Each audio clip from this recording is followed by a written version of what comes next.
boing, ping, boom, chuck, ping, boing, ping, boom, chuck, ping, boing, ping, boom, chuck, ping. Do you have a particular musical background, and at what age did you start sort of producing more electronic music? I first started to make music when I was 10. I started to learn guitar because of Iron Maiden.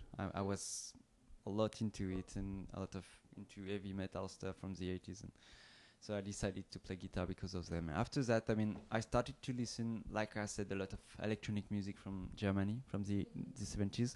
So because of this kind of bands, I start to buy keyboards and samplers and start to make electronic music. In the production of a song, does it happen over one day? What is it that sort of begins that process and from beginning to end? I mean, it depends. Sometimes I just don't do anything for 1 month because I'm just bored of doing music. So, I mean, I like what is beautiful about music is that it's that you can walk whenever you want, and if you don't want to walk, and if you don't have the inspiration to do it, I mean, it's you can hang out with friends and do something else, you know. So that's what I really like about music. But otherwise, when I'm composing a song, it's always in my own studio in Antibes. I've got like a cool home studio where I really feel confident enough to make music in it. And otherwise, it's very difficult for me to compose music in other places. I need to feel, in a good place. I mean, I need to feel that, confident to compose music. It's really, really important to me.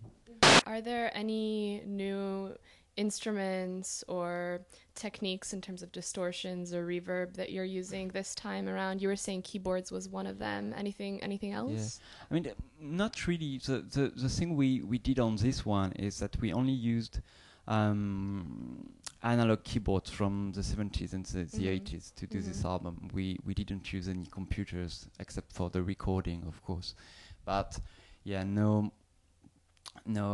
software on the computer, so only guitars and analog synths and analog keyboards from the 80s and 70s. So yeah.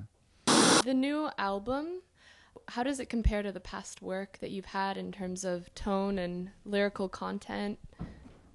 I don't know. I like to say that this one is a bit different from the previous ones because it's much more pop than the previous ones.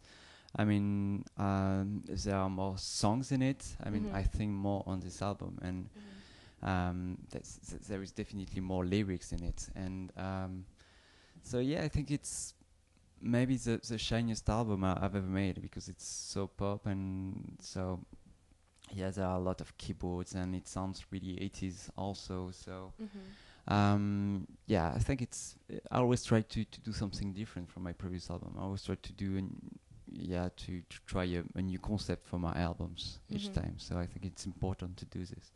From what I've read, a lot of people connect your music to a genre called shoegazing.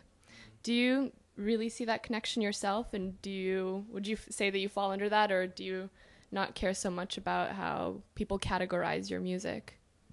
I don't know. It's hard for me to talk about this because obviously this is my music, so it's hard to talk about it. But I think that, I didn't know about shoegazing before I did my first album. So when this come out, I was like a bit surprised because I didn't know the music. But I think we've got like connection with this kind of band. I like this kind of wall of sound. And I like to add layers and layers of tracks in my songs. It's shoegazing is such an amazing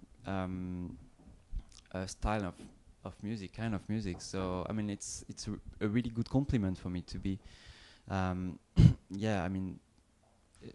My Bloody Valentine and bands like Slowdive and Ride. It's all great bands from the 90s. So I don't mind. It's okay to me. Boing, ping, boom, chuck, ping, boing, ping, boom, chuck.